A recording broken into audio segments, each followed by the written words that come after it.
এইবার তুই কি কস হেনার পেটে বাচ্চা তুই জানোস না? আমি বিশ্বাস করি না হেনার পেটে আমার বাচ্চা ছাড়া আর কারো বাচ্চা থাকতে পারে না। আমি পৃথিবীর এই বুকে আগুন জ্বালিয়ে দেব হেনার পেটে যদি আমার বাচ্চা না থাকে। অনেক বেশি শান্তিতে আছে বাতিদারা আমার হেনারে বিয়ে দিয়ে। চাচা চাচা এই তুই কি রে? আমার চিনতে পারছো না চাচা, আমি বাপ্পারা। ও তুই এখন মরস নাই? না চাচা, আমি এখনো হেনার জন্য বেঁচে আছি। পাগল সুক্ত মনে মনে। আচ্ছা বাতিজা ক তুই কি লিগাইছস?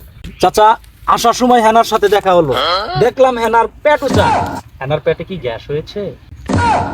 এইবার তুই কি কস হেনার পেটে বাচ্চা তুই জানোস না? না আমি বিশ্বাস করি না, আমি বিশ্বাস করি না। কি তুই আবার এই কথা কইতেছস? বিশ্বাস করস না? জানতে না আমি বিশ্বাস করি না হেনার পেটে আমার বাচ্চা ছাড়া আর কারো বাচ্চা থাকতে পারে না। শালা কয় কি বিয়ে করছে আরেক বড়া আর হ্যাঁ কি হের বাচ্চা পেটে থাক? শালা পাগল কত জানতে।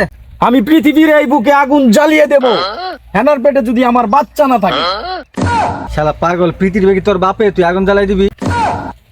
আমি পৃথিবীর বুকে আগুন না জ্বালাইতে পারলেও তোর পুটকির ঠিকই আগুন জ্বালাই, তোর কারণে আমি হেনারে পাই নাই। কি করলে হারাম দাদা তুই?